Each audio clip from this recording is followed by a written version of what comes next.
We remain steadfast in our commitment in delivering local news that matters. Stories that inspire. Enriching the lives of Filipinos in the Philippines and across the globe. This is your GMA Regional TV. Buong puso para sa Pilipino. Kini ang At Home with GMA Regional TV. Mayong buntag, Southern Mindanao ug Caraga Region. Kini ang At Home with GMA Regional TV. Atod namo ang mga importanteng balitang lokal sa Northern ug Western Mindanao. Kini ang pinakahalapad nga pagbalita gikan sa South Central Mindanao. Aniya na mga unang balita.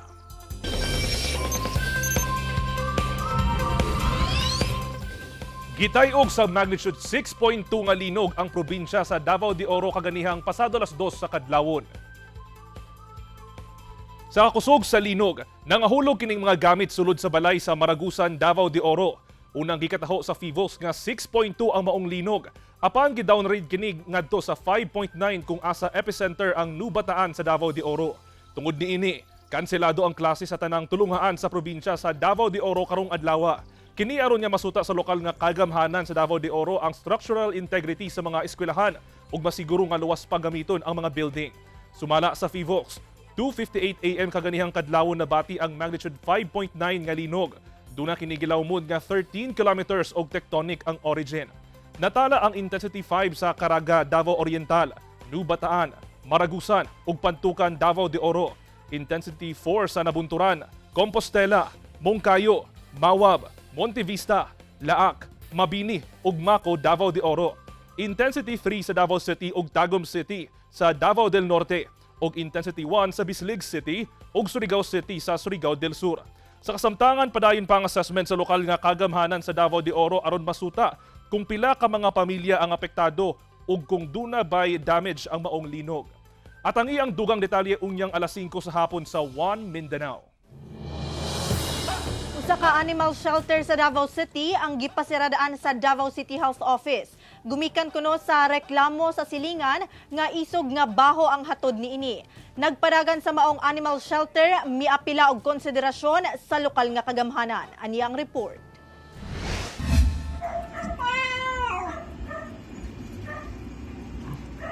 Kini si Axel, usa ka aspin nga iro gikan Davao City. Malisa na kini og lakaw, human maligsan og sakyanan sa Dakudaw, Davao City.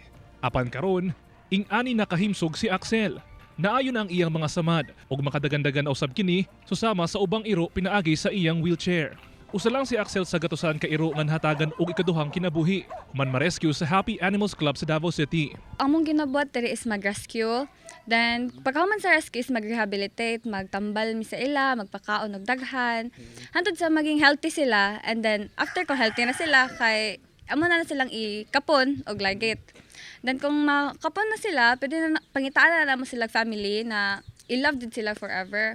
Apan kining tanan, posible nga mawala. Human gi-issuehan og closure order sa City Health Office niya tung October 13. Gani miani og nagkadayang reaksyon ang post sa tag-iya nga si Ken Amante nga miapila og tabang sa publiko. We have rescued hundreds of animals. We were able to rehabilitate many of them, and a lot of them have been adopted into good homes. Ang gitudlong hinungdan, ang reklamo kuno sa usa ka silingan tungod sa isog nga baho gikan sa maong shelter.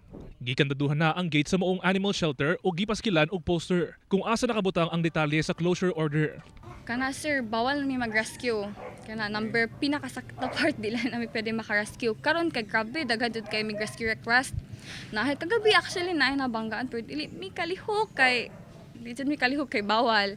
Then dili pud may makapangitag family, di mi ka adoptions. Gisulayan sa GMA Regional TV nga makahinabi ang reklamante apan sarado ang balay niini. Sumala sa ubang silingan sa maong shelter. Aduna sila masimhot nga kusog nga baho gikan sa animal shelter. Ilabi na kumukusog ang ulan. Sometimes nadyo amoy samot nagkanang ting-ulan or init. Sa pakikinabi sa GMA Regional TV kang City Health Office OIC Dr. Thomas Ababon, nagdubili na kini nga mohatag og pahayag kalabot sa ilang gi-issue nga closure order. Wala, no comment sa gyugor. Pero ano lang sir, bali kita ba to ang nag-issue Wala sa ko'y comment pa gid. Mga kanusa kata makahatag sir. Basig ugma or unyang hapon later maghulat pa ko sa kwan. Okay. Pero so far sir, may mga meetings na ba to sir? Yeah. Ani. Nagdumili usab nga mohatag og pahayag ang City Veterinary Office. Gikabalakan karon sa maong animal shelter ang posible nga pagpaundang sa ilang operasyon ug ang posibilidad nga maadto sa dog impound ang ilang giatiman nga mga iro ug pamatyon. Then gitagaan mig letter siya, ma'am, kana kung maabot ni siya sa pinaka high officer is kana wala mi choice kundi confiscate tanan inyong hayop dire then idala sa dog pound. Kung sa dog pound sila like sir kay 72 hours biya patsun dayon sila. Kung dili nimo sila maklaim tanan, patsun sa didto kung malapas og 72 hours. Kauban si Mel Colmenares sa kamera. Ako si Kent Abrigana. At home with GMA Regional TV. Nagpahimangno sa publiko ang Bureau of Fire Protection Cagayan de Oro City sa sakto ug luwas nga paggamit sa Christmas lights karong holiday season. Kini ilabi pa nga nagkataas ang insidente sa sunog, may kalabutan sa kuryente. Ang detalye sa report ni James Paulo Yap. Karong Christmas season, makita na sab sa mga tagsa-tagsa kapanimalay ang mga nagkadaiyang disenyo sa mga parol, Christmas tree ug mga Christmas lights. Tungod nahimo na kining kabahin sa ato pagsaulog sa Kapaskuhan. Apan ang Bureau of Fire Protection adunay pahimangno sa publiko sa tama ug luwas nga paggamit sa mga Christmas lights. Kini human nga namatikdan ang pagtaas sa mga insidente sa sunog, may kalabutan sa paggamit og kuryente. Sumala sa BFP, siguraduhon nga anaa sa maayong kondisyon ang Christmas lights, una kini itaod ug layo kini sa mga materyales nga dali ra modakop ug kalayo. Di magid malakayan nga mopalit magkikita no. Kinahanglan katong mga pulido no, katong mga naay mga ICC no, katong mga durable. Although wata kabalo pilay presyo pero kung makapalit manggaling ka og medyo ubos-ubos sa presyo nga atong gipangita pagidiguan, kinahanglan ato na lang gyung bantayan. Dili sab kuno ang ayan nga pabuntagan og pasiga ang mga Christmas lights tungod wala kuno kini nakadisenyo para sa taas nga oras sa paggamit. Dili sab kuno maayo nga ibutang sa gawas ang mga Christmas lights nga alang sa indoor. Likayan ang octopus connection sa mga Christmas lights o kahasumpayon aron patason tungod posible nga moinit ang mga wires niini. Importante sab kuno nga naay tao sulod sa panimalay kung magpasiga sa Christmas lights ug palungon dayon kini panahon nga matulog na. Kani yung Christmas light dili na siya maglong last no. So gagmay kayo nga mga wire ang panggamit ana, gagmay ra pod kayo ang mga bulb no. So ato para malikayan ang disgrasya mugamit ka na mga pila lamang ka oras no. Kung magpasiga ka unless basta ka importante nga naa ka sa balay. Kauban si Jaybert Pairat sa kamera. Ako si James Paulo Yap para sa At Home with GMA Regional TV.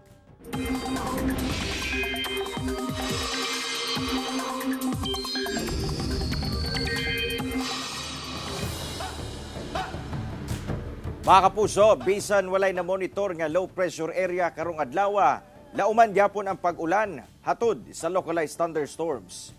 Sumala sa pag-asa, apektado sa northeasterly wind flow ang Northern Luzon, samtang shear line usab ang magpaulan sa Central Luzon.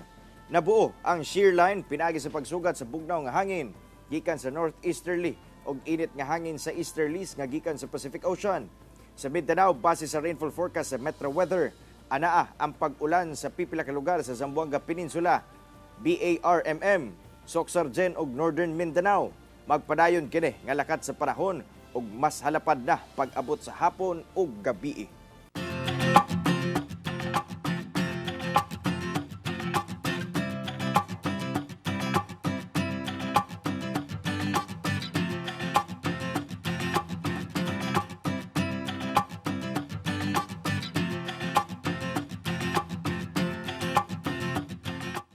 Kini ang At Home with GMA Regional TV.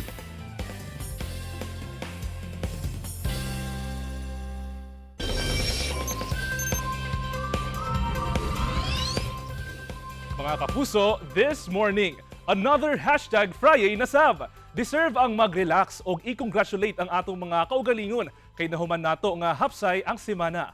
Maong kami sa At Home with GMA Regional TV. Dungan kita nga mag-relax and chill kauban ng atong mga bisita nga muhara na kanato karong buntaga. Musika daw ang ilang gikailigan o nahimong inspirasyon sa pagkabot sa ilang mga pangandoy. Mga kapuso, let's welcome Marl Joshua de la Cruz and Reyna Blaze Rezano. Guys, good morning and welcome sa At Home with GMA Regional TV. Good morning, sir. Buntag, sir. Okay. Guys, unsa bay feeling nga ana mo karon din sa At Home with GMA Regional TV? Overwhelming kayo, sir, of course. Okay. And happy. Happy, okay. Happy, sir. Pero nga, medyo kulba. First time. Okay. Cool ba? So, morning first ninyong performance sa live on TV. Yes, sir. Unsa bay kinalahi sa performance bitaw kanang sa live audience o kaning sa television kanang millions and millions of people ang nagatanaw ingana? Ang sa live mong good, sir, kay daghan kag kailang nga makitaan. So, chill ra kaayo. Okay lang niya. Anad na pud mi niya. Sa TV, medyo kulba kay daghan kay kuan sa imo makakita good na lain-laing tao. Okay. What about you, Sir Marl? Same lang gyapon sa iyang Same lang gihapon. Okay. Okay. Unsa ba inyong ginabuhat, ma'am, kung kanang before bitaw mo mag-perform para mawala inyong kakulba? Unsa ba inyong ginabuhat, ana? Kaganina sa pag-perform na mo, before mi nag-perform kay nagsayaw-sayaw ko, medyo naglihok-lihok ko para ma-relax ako ang body and then mag-create og hits akong body para mawala ang kabugnaw. Okay. So sa imo ha, ma'am, kay magsayaw-sayaw ka kung baga murag i-shake it off Yes, nimo. Ikaw naman, sir. Unsa man sa imo ha? Positive lang. Kung mamali. Go with the flow lang, God, ana. Nobody's perfect, mong pod. Kung baga murag learning curve lang siya the next time murag okay na pud. Ug syempre, kay tao lang pud kita nagakamali usahay. Pero I'm curious ba, bali kinsa ba imong naging inspiration, sir, sa pag-play og piano nga instrument? Akong family. Family? Okay, nga naman. Kinsa day sa imong family or naa ba sa imong family ang naga-play og piano? So, nakatong bata pa ko, akong papa sa manggod may taga Pampanga, San Fernando. Okay. Ambot akong papa ba to or akong lola kanang tigtugtog sila ba naman ni keyboard. Oo. Mo to pagka grade 10 na ako murag ning nakano na ato na balik di ko murag magtugtog ko ba magsugod. Hantod mo to gi-career na ako. Kay kung baga murag close siya sa imuhang sa imuhang home nga kanang murag maka-feel siguro ka nga at home kung naga-play ka og music ka kanang piano. What about you, ma'am? Unsa ba imuhang or kinsa imuhang inspiration sa pagkanta? Of course, akong family. Family? Yes. Akong parents. Ma'am, kanang mga artist, kanang siguro local ba or international artist? Ang pinaka-first na akong idol dyan si Regine Velasquez. Mo na siya akong gina-look up na singer. Okay. Bantog ra di kaganihan mga kapuso kay ang iyahang bitaw, ang imuhang kanta kay daghan og mga runs ingana. Oo. Medyo. Oo. Kumbaga daghan siya og mga kulot-kulot. Oo. Karon ma'am, bali curious ang ato ang mga kapuso. Bali unsa ba imong ginabuhat bitaw nga preparation before ka magkanta? Unsa ba imong vocal nga bitaw ka ng warm up? Pwede mo ba i-share sa amo? Sure po. Every morning, especially pag nakoy performance good nga day, akong ginabuhat is gina-exercise na ako ang muscles akong diaphragm. So naga-exercise ko breathing, proper breathing para ma-expand ang akong diaphragm. And also gina-stretch na ako akong throat. Okay, pa-sample daw ana, ma'am. Like kunyari ako ang imuhang tudluan, ma'am, Sige sa po. imuhang kanang imong vocal warm up. Sige daw. Mo ni ang usually na ginatudlo na ko sa akong mga co-choir. Okay. Mommy, mommy, mommy, mommy, mom.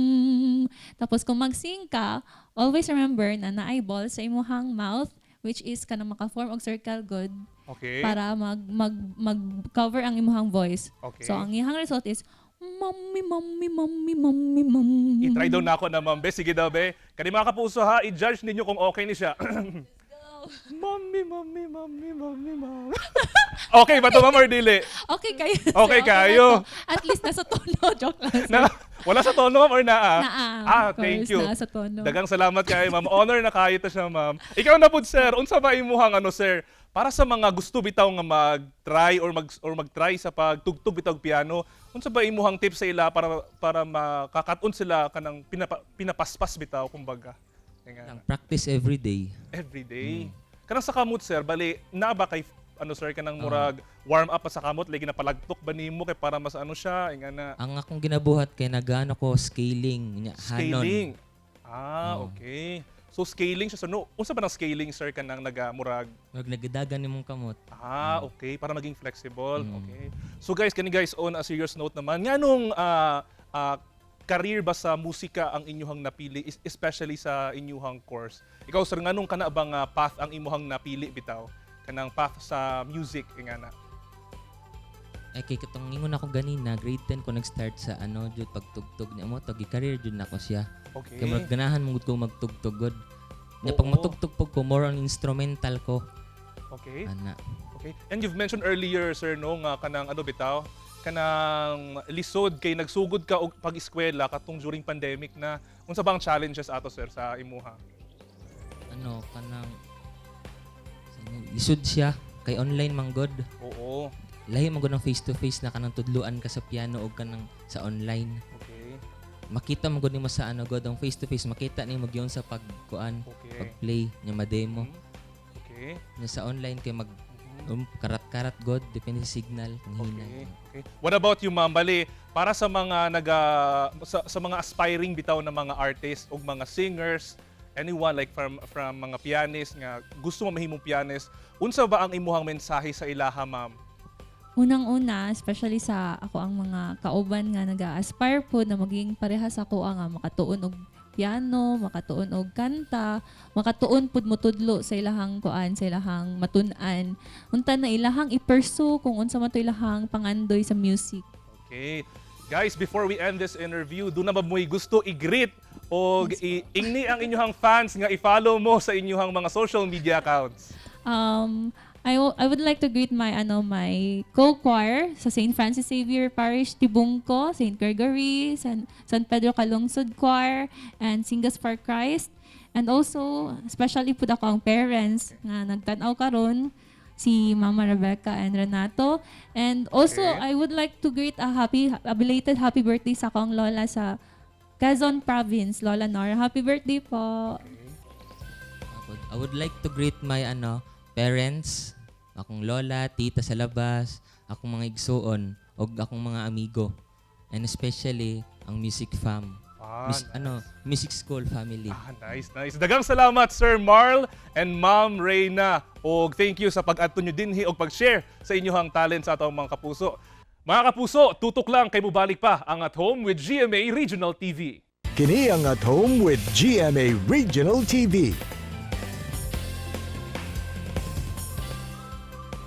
Mga kapuso, sa mga gustong makakaton kung unsa ang dakong tabang sa katawhan ug sa kinaiyahan, ang pagtanom og kawayan, ipahigayon ang ika-23 nga Bamboo Training Seminar Workshop sa Antipolo City. Himoon kini karong umaabot nga Sabado, October 21 sa Sitio Tanza 2 sa Barangay San Jose, Antipolo City. Malingaw og magtuon kauban ng mga bamboo expert dinhi sa nasod. Pipila sa mga hisgutan kung paunsa makatabang ang kawayan sa pagsulbad sa problema sa pagkaon, sa ginasuot, balay ug uban pa. Kung unsaon pag-apil, tutok lang sa detalye nga naka-flash sa inyong TV screens.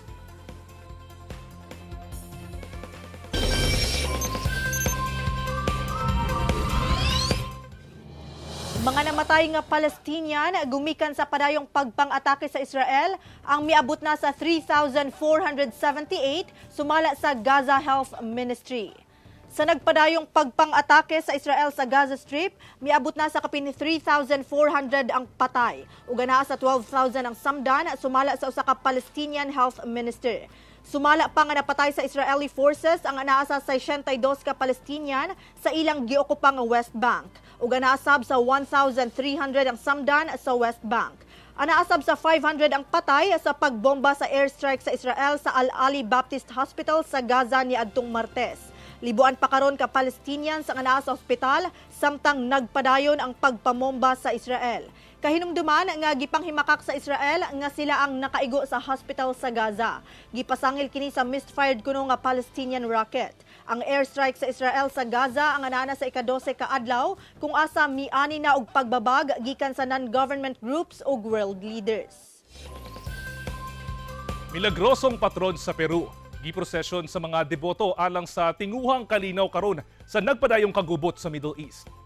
Dungan sa Israel ug Palestinian conflict ni adtong Miyerkules gipahigayon ang tinuig nga prosesyon sa usa ka Catholic icon sa iladong Lord of Miracles. Gatusan ka debotong Katolikong nakasuot og bisti nga purple ang bisunod sa prosesyon sa Lord of Miracles padulong sa downtown sa capital city nga Lima sa Peru. Usa sa giampo sa mga deboto nga maundang na ang kagubot karon sa Middle East Mas nailhan ang maong patron nga si Cristo Morado o Purple Christ nga nahulma ang nawong ni Hesukristo pinaagi sa usa ka mural painting. Ang maong mural painting ni Jesus Christ ang gituuhang gipinta kaniadto sa mga slaves ni atong 17th century. Nadiskubrihan kini ni atong 1687 atol sa usa ka kusog nga linog nga halos na tumpag ang tanang gambalay sa dakbayan ug nabilin lamang ang maong pader nga nakadikit ang painting ni Hesukristo.